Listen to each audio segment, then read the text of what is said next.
High guys welcome to my mini blog. आज चाहिँ हामी नानीलाई फिड गरेर बाहिर डिनर गर्ने भनेर हामी लाग्यौँ जयकुटी शान्ति चोकमा रहेको वान चिकन 4 आइटम ड्याडिजको आउटलेटमा। त्यहाँको आउटडोर स्पेस कस्तो राम्रो थियो। हामीले चाहिँ फोनबाट नै बुक गरिसकेको थियौँ चिकन, त्यही भएर हामीलाई चाहिँ सजिलो पनि भयो। एकदमै फास्ट सर्भिस थियो अनि युजली ड्याडिजको सर्भिस फास्ट नै हुन्छ।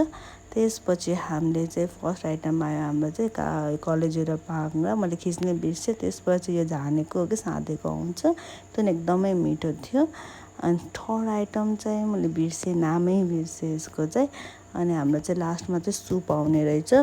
अनि त्यसमा चाहिँ हामीले चाहिँ भेज खाना लिएर त्यो सुप मजाले सबै चारजनालाई इनफै थियो। त्यो चाहिँ हामीले मजाले खायौँ, एकदमै मिठो थियो। अनि हामीले चाहिँ सबै सकायौँ अनि बिल पेमेन्ट गरेर हामी घरतिर लाग्यौँ।